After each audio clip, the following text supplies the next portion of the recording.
जी हाँ प्यारे बच्चों, थंबनेल पे आपने ठीक देखा। We are discussing the top notch quality questions for JW and NEET mechanics portion +1 physics from particle dynamics, that is laws of motion, NLM, friction, work power energy, centre of mass, rotation. तो ये सब जो quality chapters हैं और अच्छे chapter हैं जिनमें JEE में खास करके 8 से 10 क्वेश्चन आपको डेफिनेटली मिल सकते हैं, राइट। तो आइए ज़्यादा विलंब ना करते हुए डिस्कस करते हैं। तो मेरे हिसाब से जो आपको इस साल जेडब्ल्यू मेन 2024 में भी डेफिनेटली हेल्प करेंगे, नीट वालों को भी हेल्प करेंगे, और वैसे भी सभी को जब किसी ने अगले साल भी एग्जाम देना तो उनके लिए भी ये क्वालिटी स्टफ है। तो चलिए, तो मेरी तरफ से सिलेक्टेड क्वेश्चन जो मैंने चूज किए हैं, जो हाई चांसेस है कि इस तरह से सवाल आपको एग्जाम में मिलेंगे जेई या नीट में। तो चलिए, पहला सवाल है, what acceleration should be given to the wedge so that the block remains at rest. ये वेज है, राइट। इसको कितना एक्सेलरेट करवाएं हॉरिजॉन्टली, राइट को या लेफ्ट को, आपने डिसाइड करना, ताकि ये रेस्ट पे रहे। कोई फ्रिक्शन इन्वॉल्व नहीं है क्वेश्चन में, there is no friction, right. तो थोड़ा दिमाग लगाते हैं कि मैं अगर इस वेज को इधर की तरफ एक्सेलरेट करूंगा तो क्या ये टिका रहेगा यहाँ पर। तो यानी हमने इसको इक्विलिब्रियम में करना है, क्योंकि उसने बात की है कि ये रेस्ट पे रहना चाहिए। तो दिस मस्ट बी इक्विलिब्रियम, यानी नेट फोर्स 0, फोर्सेस हर डायरेक्शन में बैलेंस करके आंसर निकालना है, ठीक है। तो चलिए इस पे फोर्सेस मार्क करते हैं हम। तो एम जी, अगर ये थीटा है तो ऑब्वियसली ये एंगल थीटा ही होगा। So this will be m ji cos theta and this will be m g sine theta. ये बना लो अगर बनानी चाहते हो तो। प्लस देखिए, अगर मान लो मैं इसको एक सेशन देता हूं और मैं अगर जल्दी से जल्दी क्वेश्चन सॉल्व करना चाहता हूं, तो ये एक एक्सेलरेटिंग फ्रेम के हो गया। ये वेज इज एक्सेलरेटिंग फ्रेम। मैं अपना ऑब्जर्वर अर्थ की बजाय वेज के ऊपर ही बिठा देता हूं। तो I am doing my calculation from with respect to non inertial frame which is the wedge in this case, right. तो उसमें क्या है, सूडो फोर्स लगानी होती है। जिस तरफ फ्रेम जा रहा होता है तो उसके ऑपोजिट लगानी होती है ऑब्जेक्ट पर। तो सूडो फोर्स इस तरफ लगेगी। तो चेक कर लेते हैं, जितना इसका मास होगा प्लस जितनी फ्रेम की एक्सेलरेशन, ये सूडो फोर्स है। इसके कॉम्पोनेंट बन जाएंगे, ये थीटा आएगा। तो एम ए का इधर कॉम्पोनेंट बन जाएगा एम ए कॉस थीटा, नीचे बन जाएगा एम ए साइन थीटा। तो देखिए, m a cos m g को बैलेंस कर रहे हो तो डेफिनेटली आपको इधर देनी पड़ेगी एक्सेलरेशन, आपको राइट साइड पर नहीं देनी पड़ेगी, क्योंकि अगर आप इधर दोगे तो डेफिनेटली सूडो फोर्स इधर आएगी। तो सूडो का जो कॉस कंपोनेंट है वो एम जी साइन को सपोर्ट ही कर देगा। तो rather than being at rest, m g sine और एम ए का कॉस कंपोनेंट आगे लगने के कारण वो एक्सेलरेट कर जाएंगे। तो इसलिए मुझे थोड़ा दिमाग लगाना है, मेरे को इस वेज को एक्सेलरेशन लेफ्ट साइड पे देनी पड़ेगी ताकि सूडो का कंपोनेंट इसको बैलेंस कर जाए, क्योंकि कोई फ्रिक्शन भी इन्वॉल्व नहीं है। तो सीधा आंसर आ सकता है, अगर मैं इस डायरेक्शन में फोर्सेस बैलेंस करवा दूं, m a cos theta should be equal to m a sine theta. तो एक पलक झपकते ही आपके सामने आंसर आ गया जी tan थीटा। चलिए अगला सवाल देखिए। This is also a very one of the favourite questions for JEE and NEET, right. Block के ऊपर ब्लॉक वाले प्रॉब्लम्स, एक के ऊपर एक वाले प्रॉब्लम्स, ये ट्रिकी होते हैं, राइट। आपका दिमाग, आपका IQ टेस्ट करते हैं। तो बहुत फेवरेट सवाल है ये जेई और नीट वालों के लिए। चलिए देखते हैं ये सवाल क्या कहता है। ब्लॉक और ब्लॉक पड़ा है, ये फ्लोर स्मूथ है, इन दोनों के बीच में फ्रिक्शन इन्वॉल्व है, म्यू का मतलब फ्रिक्शन इन्वॉल्व है। ये हम नीचे वाले ब्लॉक को F4 से खींच रहे हैं। तो क्वेश्चन में कंडीशन दी है कि F की कितनी मैक्सिमम वैल्यू हो सकती है ताकि ब्लॉक्स मूव टुगेदर। जब भी ऐसे मेंशन्ड हो ब्लॉक के ऊपर ब्लॉक वाले क्वेश्चंस में, जब भी उसने मेंशन्ड हो कि एक तो डायरेक्टली मेंशन कर दिया, एक हमें खुद चेक करना पड़ता है, राइट।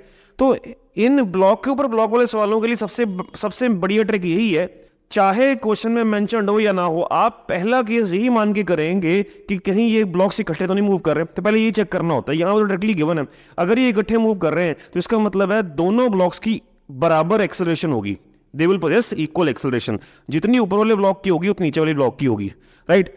तो चलिए, इकट्ठे मूव कर रहे हैं, दोनों की एक्सेलरेशन सेम है।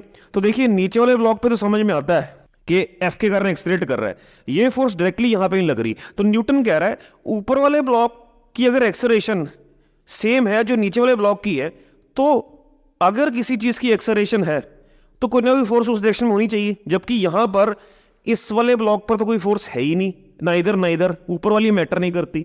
तो फिर कौन सी फोर्स होगी? डेफिनेटली यहां पर इन दोनों के बीच में जो फ्रिक्शन है that will be providing motion to the upper block. तो यहां पर फ्रिक्शन अपर ब्लॉक को उतनी एक्सेलरेशन दे रही है जितनी उसे चाहिए, ठीक है, इकट्ठे मूव करने के लिए। तो F प्रोवाइड कर रही है ये एक्सेलरेशन। तो इक्वेशन बनेगी F is equal to m a, friction का फॉर्मूला म्यू एन बैलेंस कर जाएगा एम जी को, तो ए आ गई म्यू जी। इसका मतलब ये तो कॉमन एक्सेलरेशन है, जितनी इसकी उतनी इसकी। तो नीचे वाले ब्लॉक की एफबीडी ड्रॉ करके आप फटाफट से एफ का आंसर निकाल सकते हो। तो ये जो फ्रिक्शन आई राइट साइड पर, ये नीचे वाले ब्लॉक ने एक्शन किया तो इसका रिएक्शन पीछे मिलेगा, तो ये एफ आएगा, एक्सेशन सेम होएगी, तो इसमें इक्वेशन बन जाएगी f minus f is equal to m a. Friction की वैल्यू डाल दीजिए म्यू एम जी, ए की वैल्यू डाल दीजिए म्यू जी, तो एफ का आंसर आ गया mu g m plus m. So this is the answer, c part. आइए अगला सवाल लेते हैं बच्चों, अगला सवाल देखते हैं। बहुत ही शानदार सवाल है मेरी तरफ से, हाईली एक्सपेक्टेड क्वेश्चन है किसी भी एग्जाम में, ध्यान से समझिएगा, वेरी वेरी इंपॉर्टेंट क्वेश्चन। तो इस तरह से एक ब्लॉक को आप एक रफ सरफेस पर, म्यू भी गिवन है क्वेश्चन में, खींच रहे हो, एक एंगल थीटा पे इंक्लाइंड है फोर्स, तो इसकी मिनिमम वैल्यू निकालनी है किस कंडीशन पे, ताकि block remains in equilibrium. Again equilibrium condition है, इस ब्लॉक पे फोर्सेस मार्क करके हर डायरेक्शन में फोर्स बराबर कर दीजिए। देखते हैं इसकी मिनिमम वैल्यू कैसे निकाली जाएगी। ऑप्शन एक बार देख लीजिए, म्यू एम जी वगैरह की फॉर्म में ही है सारे, तो ऑप्शन जरूर देखनी है। तो चलिए इस पे फोर्स मार्क करते हैं। इसका इधर कॉम्पोनेंट क्या हो जाएगा, एफ कॉस थीटा, इधर क्या हो जाएगा f sine theta, m g, और फ्रिक्शन पीछे, क्योंकि इक्विलिब्रियम कंडीशन हर डायरेक्शन में फोर्स बैलेंस कर दो। एफ कॉस थीटा एफ को बैलेंस कर गई है, और वर्टिकल में एफ साइन थीटा और एक नॉर्मल रिएक्शन भी है हमने मार्कने की, प्लस एन बैलेंस कर गई एम जी को। तो यहाँ से एन की वैल्यू निकाल लीजिए, m g minus f sine theta, ये इस इक्वेशन में डाल देंगे। क्यों एन की वैल्यू निकाली, क्योंकि फ्रिक्शन की वैल्यू है म्यू एन, एन यहाँ पर हो गया m g minus f sine theta. तो एफ वाली टर्म्स इकट्ठी कर लेते हैं, ये प्लस हो जाएगा इधर आगे माइनस, तो ये बन गया F cos theta plus mu F sine theta is equal, यहाँ से एफ कॉमन निकाल लो, एफ कॉमन निकालोगे तो बाकी डिवीजन में चला जाएगा काम, तो ये बन गया mu M G upon cos theta plus mu sine theta. अब ये तो एफ की वैल्यू निकाल ली, अभी मिनिमम वैल्यू की बात करेंगे। तो देखिए ये एफ लॉजिक से करते हैं, मैथमेटिकली सोचते हैं, जितनी फिजिक्स में मैथमेटिकल सोच लेकर आओगे उतना टेक्निकली सवाल ज़्यादा प्रोबेबिलिटी ठीक होगा rather than hit and trial method. तो देखिए मैथ्स क्या कहता है, एफ अगर मिनिमम तभी होगा जब डिनोमिनेटर, ये तो कांस्टेंट ऊपर वाली टर्म, जब डिनोमिनेटर मैक्सिमम होगा। तो यानी डिनोमिनेटर को मैक्सिमम करना है, तो मैं कंडीशन लगा रहा हूँ, F will be minimum if cos theta plus mu sine theta should be maximum. और मैथमेटिकली मैक्सिमा या मिनिमम क्या, मिनिमा क्या होता है, take the first derivative equated to zero with respect to theta लेना पड़ेगा। तो we are taking the first derivative of denominator and we will equate it to zero. Cos का derivative minus sine plus mu as it is sine का derivative cos, इसको rearrange कर लो, mu आपका sine by cos tan theta आ जाएगा। तो जब म्यू की वैल्यू टेंजेंट थीटा होगी तभी ये एफ मिनिमम वैल्यू देगा। तो एफ की मिनिमम वैल्यू निकालने के लिए ये वैल्यू इस इक्वेशन में डाल देते हैं, क्योंकि मिनिमम वैल्यू तो निकालनी है हमें म्यू थोड़ा पता था, इतना पता लग गया कि इस केस में एफ तभी मिनिमम होगा जब म्यू टैन थीटा होगी। रट भी सकते हो आप, कई बार यही तक पूछ लेता है, अगर ऐसा केस हो मिनिमम वैल्यू पूछेगी तो mu must be equal to tan theta, लेकिन उसकी वैल्यू निकालनी यहाँ पुट करते हैं, तो एफ मिनिमम की वैल्यू निकालने जा रहे हैं। ठीक है जी, तो एक काम करते हैं, देखिए थोड़ा दिमाग लगाते हैं, डिनोमिनेटर को नहीं छेड़ते, म्यू एम जी रहने देते हैं, क्योंकि हर में म्यू एम जी है। नीचे वाले में म्यू की जगह टैन थीटा अगर डालने की कोशिश करें तो देखते हैं क्या बनता है। तो ये बनता है mu M G tan theta का मतलब साइन बाय कॉस, यहाँ डाल दो sine by cos into sine theta, तो कॉस थीटा एलसीएम लेके ऊपर चला गया, तो ऊपर आ गया mu M G cos theta, ये cos into cos cos square हो गया, cos square theta plus sine square theta कितना होता है 1। अब कॉस थीटा को डाल दो 1 by second theta, second theta को डाल सकते हो under root of 1 plus tan square theta, and what is tan theta mu, तो ये बन गया mu M G upon 1 plus mu का square. So mu M G upon 1 plus mu का स्क्वायर, थर्ड ऑप्शन। आप चाहो तो ये फॉर्मूला याद भी रख सकते हो, लेकिन तरीका जरूर पता होना चाहिए। इस केस में एफ की मिनिमम वैल्यू तभी आएगी जब ऑब्जेक्ट एक हॉरिजॉन्टल फ्लोर पे पड़ा हो, किसी एंगल पे आप खींच रहे हो, जब या तो म्यू टैन थीटा होगा, उसकी मिनिमम वैल्यू होगी mu M g over under root of 1 plus mu square. Very very important result, you can just learn this result. आइए अगला सवाल लेते हैं। आइए बच्चों, अगला चौथा सवाल भी शानदार सवाल है, highly expected question, mark my words. Block के ऊपर ब्लॉक वाले क्वेश्चन बहुत ही दिमागी क्वेश्चन होते हैं, याद रखना।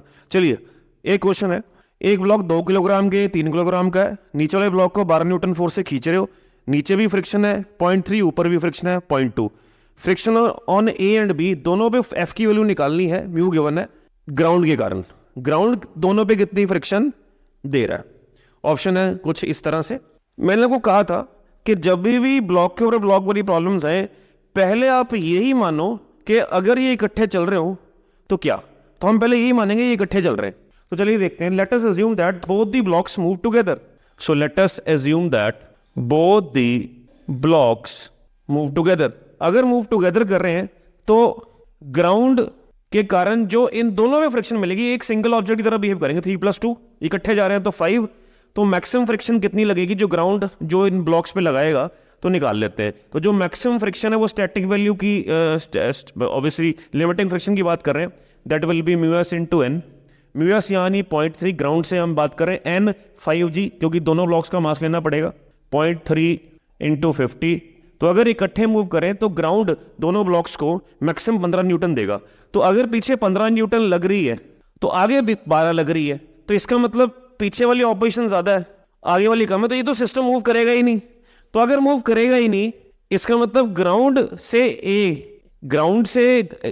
का ए से तो कोई लेना देना है ही नहीं, ठीक है। ए को तो इसने फ्रिक्शन देनी थी, तो इसने तभी फ्रिक्शन देनी थी जब ये मूव करता है सिस्टम। ये तो सिस्टम मूव ही नहीं कर रहा, इसका मतलब ए पर तो 0 ही आएगी। तो यानी नन भी हो सकता है, ए या सी हो सकता है, बी हो नहीं सकता, तो ए पर तो 0 ही आएगी क्योंकि सिस्टम चला ही नहीं। बी पर कितनी आएगी, देखिए सिस्टम चला ही नहीं, तो हमें इतना पता होता है कि मैक्सिमम वैल्यू तो 15 है, लेकिन जो फ्रिक्शन है वो सेल्फ एडजस्टिंग फोर्स है। अगर कोई चीज मूव नहीं कर रही, आप उस पर 5 न्यूटन लगा रहे हो और मैक्सिमम वैल्यू 10 न्यूटन है, तो वो अपनी वैल्यू एक्सटर्नल फोर्स के अकॉर्डिंग एडजस्ट कर लेगी। वो 10 न्यूटन नहीं फ्रिक्शन मार्क करनी है आपने, वो तो मैक्सिमम वैल्यू है। तो यानी यहां पर 12 है तो यहां पीछे ये 12 ही आ जाएगी क्योंकि सिस्टम मूव नहीं कर रहा। तो 15 तो मैक्सिमम वैल्यू है, इसलिए 12 आगे है 15 पीछे है, तो इसका आंसर 12 ही आ जाएगा। तो बी पर जो फ्रिक्शन आई वो 12 ही, क्योंकि उसने एडजस्ट कर ली एक्सटर्नल फोर्स के हिसाब से वैल्यू, ठीक है। अगर मैक्सिमम वैल्यू पूछी होती तो 15 हम मार्क कर लेते। तो ऐसे छोटे से ट्रिक से हमने फटाफट से सवाल कर लिया। आइए आगे बढ़ते हैं। आइए बच्चों, अगला सवाल वर्क पर एनर्जी का सवाल है। आपको लगेगा ये बेसिक सवाल है, लेकिन बहुत सारे बच्चे गलतियां करेंगे, राइट, ध्यान देना, अच्छा सवाल है। Find the work done by the kinetic friction till the block starting from a reaches back to same initial point. हुआ गया, एक रेक्टेंगुलर पाथ पर एक ब्लॉक को लेकर जा रहे हैं, यहां से चला, पहले ऐसे गया, फिर ऐसे गया, फिर ऐसे गया, फिर ऐसे गया, तो काइनेटिक फ्रिक्शन का वर्क निकालना है। तो बहुत सारे बच्चे 0 देखकर इसको 0 आंसर मार्क कर सकते हैं। क्यों? उन्होंने कहा कि सर ये तो उसी जगह पे वापस आ रहा है। तो प्यारे बच्चों, बता दूं आपको, ये जो कॉन्सेप्ट है वो कंजर्वेटिव फोर्स का कॉन्सेप्ट होता है कि work done in A round trip for a conservative force is always 0। Friction is not A conservative force, it is a non conservative force. तो नॉन कंजर्वेटिव फोर्स के लिए ऐसे नहीं सोचना, तो 0 मार्क नहीं करना। तो आपको हर स्ट्रेट लाइन पाथ का वर्क अलग अलग से निकाल के टोटल वर्क ऐड करना पड़ेगा। तो पहले देखिए, जब ब्लॉक यहां से यहां पहुंचेगा तो फ्रिक्शन ऐसे अपोज करेगी, तो फ्रिक्शन यहां से यहां नेगेटिव वर्क करेगी। तो यानी यहां से यहां जाने का वर्क हो गया F × S, यानी -μmg × A। फिर जब ब्लॉक इस रास्ते से यहां पहुंचेगा, फ्रिक्शन अगेन इसको अपोज करेगी, तो इसका अगेन इस रास्ते पर भी -μmg × B। तो जब ब्लॉक ऐसे जाएगा तो फ्रिक्शन इस रास्ते से ऐसे अपोज करेगी, तो अगेन -μmg है। तो ऐसे ही यहां से ऐसे ऑपरेशन मिलेगी, अगेन -μmg × B। तो ये हो गया -2 times μmg A -2 times μmg B। तो -2 μmg कॉमन निकाल लेते हैं, अंदर क्या बच जाएगा, A + B, -2 μmg × A + B, answer आ गया A। तो ध्यान रहे, चाहे ये क्लोज पाथ बन रहा है, लेकिन ये कंजर्वेटिव फोर्स नहीं, इसलिए आपने 0 मार्क नहीं करना। हर रास्ते के ऐसे इंडिविजुअल वर्क निकाल कर, क्योंकि work being a scalar quantity, algebraically add करते जाना। आइए आगे बढ़ते हैं। प्यारे बच्चों, अब इन 2 क्वेश्चंस की ब्यूटी देखना। 2 beautiful questions, it may look easy, but blunder बहुत बच्चे करेंगे इसमें। ध्यान से देखना, दोनों कंपेयर करेंगे हम।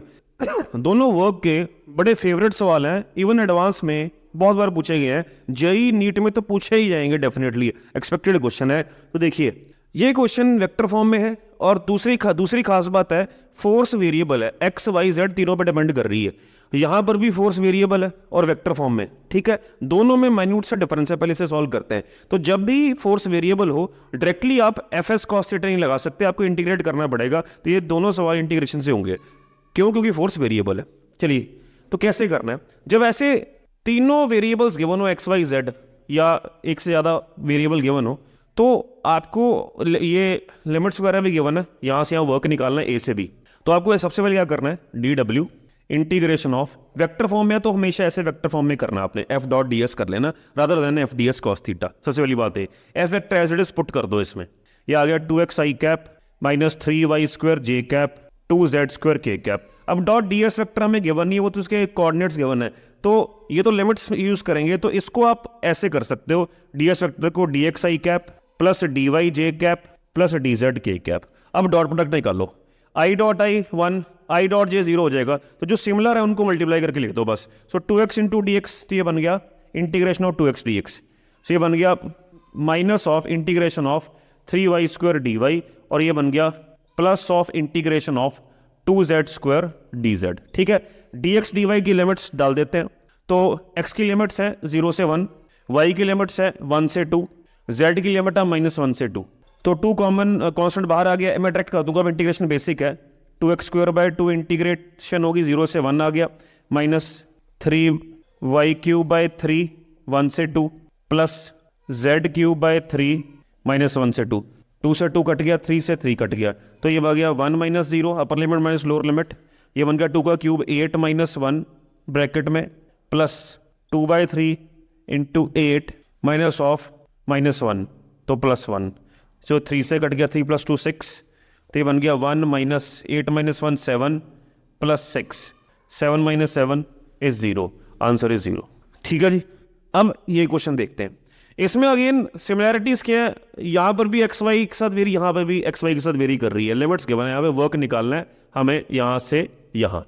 ठीक है, तो चलिए हम अगर यही मेथड लगाएं तो चलिए ऐसे करते हैं, एफ डॉट डी एस यानी एफ आ गया वाई आई कैप प्लस एक्स जे कैप, आप करोगे डॉट डी एक्स आई प्लस डी वाई जी, क्योंकि 2 वेरिएबल है, आप इनको ऐसे करोगे, ये आ जाएगा y D x plus x D y अलग अलग, ये गलत मेथड है। क्यों? यहाँ पर ये ठीक है, यहाँ पे गलत है। क्यों? क्योंकि देखिए बच्चों, यहाँ एक्स और डी एक्स मैच हो रहा है, y D y z d z match हो रहा है, और 2 कांस्टेंट है। यहाँ पर y is not a constant, x is not a constant, या ये मिसमैच हो रहा है y D x x D y, ये सबसे बड़ी पहचान है। तो ऐसे नहीं करना, तो ऐसे नहीं करना, तो करना कैसे? ठीक है जी, तो चलिए लेट मी रब दी बोर्ड, 1 मिनट। तो प्यारे बच्चों, तो मैंने आपको बता दिया था क्या नहीं करना, तो शुरुआत हम इसकी वैसे ही एफ से कर तो लेंगे, ठीक है, तो हल्की सी जो चेंज करेंगे, यहाँ तक भी आ गया y D x plus x D y. तो जो मैंने स्टेप आपको बताया था वो अलग अलग इंटीग्रेट नहीं करना आपने, तो ये एक ही टर्म माननी है, क्योंकि वाई एक्स कॉन्स्टेंट नहीं है, राइट। तो ये अब थोड़ा दिमाग लगाओ, क्या ये जो y D x plus x D y है, क्या ये डेरिवेटिव ऑफ एक्स वाई है? बिल्कुल है, derivative of X Y same आ जाएगा, X D Y plus Y D x, X as it is second का derivative, second as it is first का डेरिवेटिव। तो ये जो टर्म है वो डेरिवेटिव ऑफ एक्स वाई है। आपको पता है इंटीग्रेशन डेरिवेटिव को खत्म करता है, तो ये जो ये है ये एक्स इंटू वाई आ जाएगा। अब एक्स इंटू वाई की लिमिट्स 0 0, ये ऐसे होगा, ये डबल लिमिट्स लेनी पड़ेगी ए से बी। तो ये एक्स की लिमिट है इनिशियल, ये फाइनल। तो पहले एक्स में अपर लिमिट डाली ए, वाई में अपर लिमिट डाली B, A multiply by B, minus X में लोअर लिमिट डाली 0 मल्टीप्लाई बाय वाई में लोअर लिमिट डाली 0, 0 into 0 0, A into B is A B. So देखो ए बी ऑप्शन है, this is the answer. तो कहने का मतलब है, आप ध्यान से इन दोनों क्वेश्चंस को कंपेयर कर लेना, क्यों वहां पर ऐसा क्यों किया, यहां पर ऐसा क्यों, मैंने आपको बता दिया। बहुत ही ब्रिलियंट क्वेश्चन है, हाईली एक्सपेक्टेड क्वेश्चंस। आइए आगे बढ़ते हैं। आइए बच्चों, एक और शानदार सवाल करवाता हूं आपको, पिछले 2 सवालों को भी कंपेयर कर लेना और इसको भी कंपेयर कर लेना। Again work variable, force variable दी है, वर्क निकालना है on the path from A to B to C, A से बी और बी से सी, सी के कोऑर्डिनेट्स गिवन है, ऑप्शन है। तो चलिए फोर्स वेरिएबल है, तो इसको 2 पार्ट में स्प्लिट करके कर लेते हैं। पहले ए से बी निकालते हैं, फिर बी से सी करते हैं। तो जब मैं सबसे पहले तो वही अपना पुराना डी डब्ल्यू integration f dot D s, तो वो सॉल्व करके ये आ गया x y square i plus 2x square y j dot of, again d s vector लिखना पड़ेगा, d x i cap plus d Y j. तो ये बन जाएगा x y square d x i cap plus 2x square y D Y J cap, i dot i वही case करके ये W बन गया। तो वर्क हमारा इतना आ गया। तो ये टोटल ए से बी से सी है। तो फॉर ए टू बी अगर ध्यान से देखें, ए से बी वाई तो है ही नहीं ए से बी, क्योंकि हम एक्स की तरफ जा रहे हैं, इसका मतलब वाई 0 है। तो यहाँ वाई 0 डालो, यहाँ वाई 0 डालो, तो वर्क है ही नहीं, तो डब्ल्यू 0 हो गया, बिकॉज ए से बी वाई कोऑर्डिनेट 0 है, हो गया जी, खत्म। इस तरफ बी से सी की बात करें तो बी से सी ऐसे है, बी से सी में एक्स बदल ही नहीं रहा, जितना एक्स यहां पर था, यहां पर एक्स कितना है 1, उतना ही यहां पर है। इसका मतलब y change, d x x change नहीं हो रहा, तो हमें डी एक्स नहीं चाहिए। तो बी से सी के लिए डी एक्स 0 है, एक्स इज नॉट चेंजिंग, तो ये इक्वेशन बन गई 0 plus 2x² Y D Y जे कैप।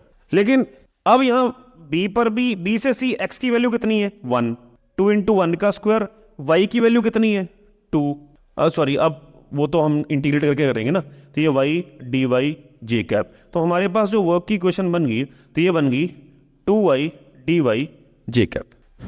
ठीक है, तो बस कर दीजिए इसको इंटीग्रेट, तो ये बन गया हमारे पास, सॉरी ये हमारी बनी फोर्स की इक्वेशन वेक्टर फॉर्म में, फोर्स की इक्वेशन।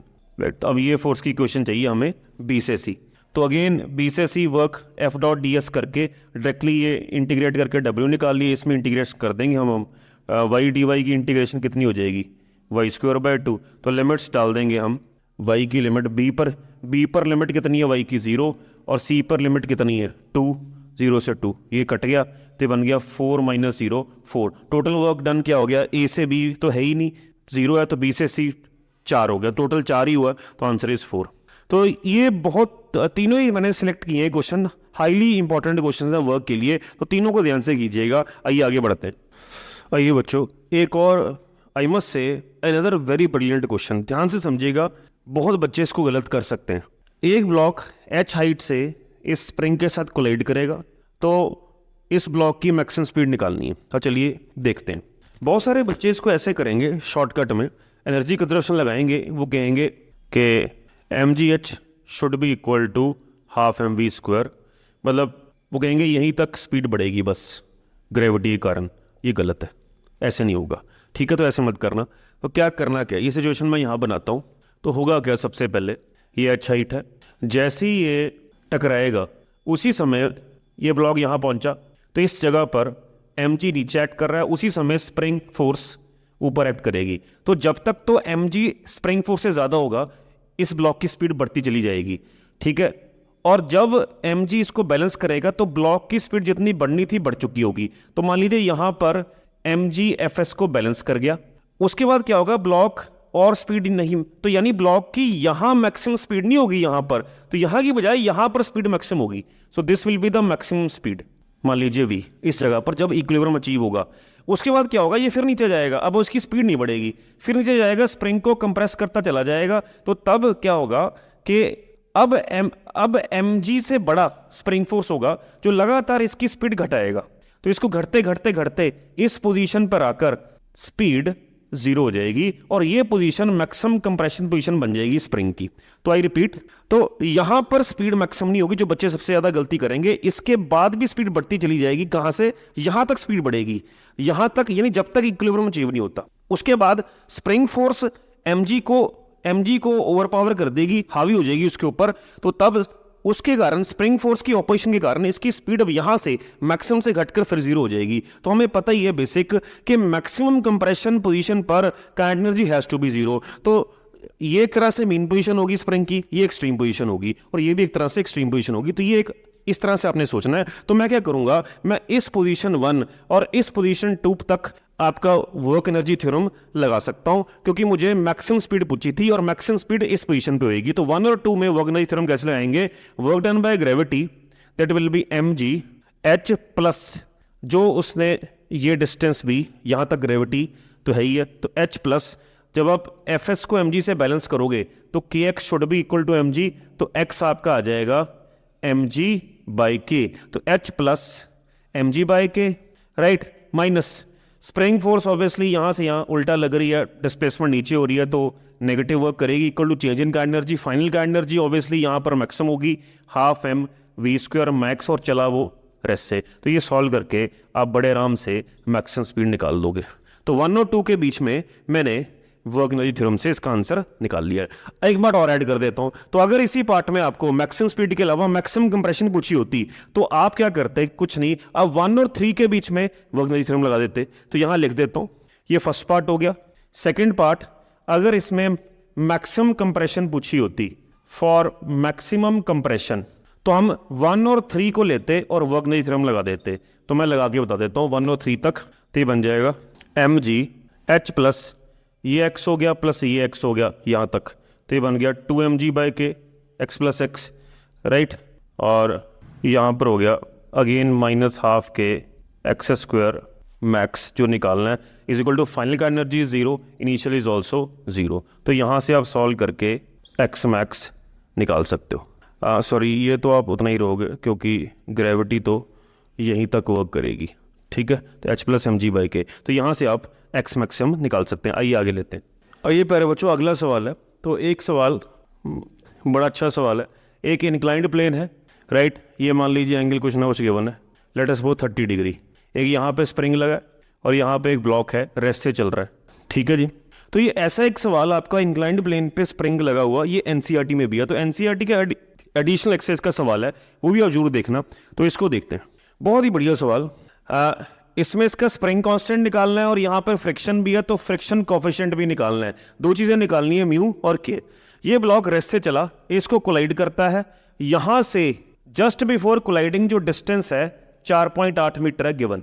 तो जब ये ब्लॉक इसको कोलाइड करता है, ब्लॉक मान लीजिए 2 किलोग्राम का है, तो उसमें जो कंप्रेशन होती है, मैक्सिमम कंप्रेशन, वो 20 सेंटीमीटर की होती है, ये गिवन है क्वेश्चन में। तो अब क्या होता है, ये मैक्सिमम कंप्रेशन तक जाता है, फिर स्प्रिंग इसे धक्का मारता है और धक्का मारते हुए ये ब्लॉक रीबाउंड होता है ऊपर, और उस पोजीशन से ये 1 मीटर ऊपर तक जाकर फिर रुक जाता है। तो आपको ये कंडीशंस लगाकर के और म्यू की वैल्यू निकालनी है। तो ऑब्वियसली फ्रिक्शन है, तो अगेन वर्क एनर्जी थ्योरम का इस्तेमाल ले सकते हैं, एनर्जी कंजर्व तो नहीं होगी। तो फ्रॉम केस 1 इसका ले लेते हैं। जब वो ऊपर से नीचे जाएगा तो वो कौन कौन सी फोर्सेस वर्क करेंगी। तो देखिए, एक तो mg का कॉस कंपोनेंट तो परपेंडिकुलर होगा, n ना नॉर्मल रिएक्शन वर्क करेगा ना mg कॉस वर्क करेगा। फ्रिक्शन वर्क करेगा ऊपर से नीचे, तो work done by friction plus जब ये टकराएगा तो स्प्रिंग फोर्स भी वर्क करेगा प्लस, और mg का साइन कंपोनेंट वर्क करेगा। इसके कारण ब्लॉक की एनर्जी में चेंज आएगा। फाइनल एनर्जी मैक्सिमम कंप्रेशन तक जाओगे तो फाइनल एनर्जी 0 होगी, मैक्सिमम कंप्रेशन पे इनिशियल भी 0 होगी। तो ये की क्वेश्चन बनेगी। चलिए वैल्यूज डाल देते हैं। नेगेटिव वर्क होगा फ्रिक्शन का mu n, n inclined plane पे बराबर होगी mg cos theta. Distance friction कहां तक वर्क करेगी, 4.8 तक नहीं करेगी, 4.8 प्लस 20 सेंटीमीटर, जब तक मैक्सिमम कंप्रेशन नहीं आएगी, यानी 5 मीटर तक वर्क करेगी। ये गलती हो सकती है। Spring force again negative work करेगी, क्योंकि जब ब्लॉक नीचे की तरफ जाएगा स्प्रिंग फोर्स उल्टा धक्का मारने की कोशिश करेगी, तो डिस्प्लेसमेंट और फोर्स में एंगल 180 बन जाएगा। एक्स का स्क्वायर यानी 0.2 का स्क्वायर, और mg sine theta positive work करेगी, यानी mg sine 30 multiply by obviously ये भी 5 तक वर्क करेगी, इक्वल टू 0। तो देखिए यहाँ पे 2 अननोन्स है, ना म्यू पता ना के, तो एक इक्वेशन और बनानी पड़ेगी। फर्स्ट इक्वेशन ये होगी। केस 2, अब जब वो ऊपर नीचे से ऊपर जाता है, जब वो नीचे से ऊपर जाता है तो डिस्टेंस तो 1 मीटर है, तो मैक्सिमम कंप्रेशन से स्टार्ट करते हैं। तो अब स्प्रिंग फोर्स उल्टा धक्का मार रही है, ऊपर जा भी ऊपर रहा है, अब स्प्रिंग फोर्स पॉजिटिव वर्क करेगी, तो ये आएगा हाफ के एक्स स्क्वायर 0.2 का स्क्वायर, ठीक है। और mg साइन, अब नीचे को mg साइन तो नीचे को ही जा ऊपर है, तो अब mg साइन नेगेटिव वर्क करेगी, तो mg साइन 30 कहाँ तक, 1 मीटर तक। फिर उसके बाद आपका ये हो गया फ्रिक्शन, तो ऑब्वियसली वो तो उसने मोशन अपोज ही करना है, तो वो तो नेगेटिव वर्क करेगी, तो mu mg cos theta into 1 बराबर फाइनल का एनर्जी यहाँ आगे आगे रुक रहा है और मैक्सिमम कंप्रेशन चला अगेन 0। तो दो साइमल्टेनियस इक्वेशन बन जाएंगी, तो आप बड़े आराम से सॉल्व करके म्यू और के का आंसर निकाल सकते हो। तो एक अच्छा क्वेश्चन है।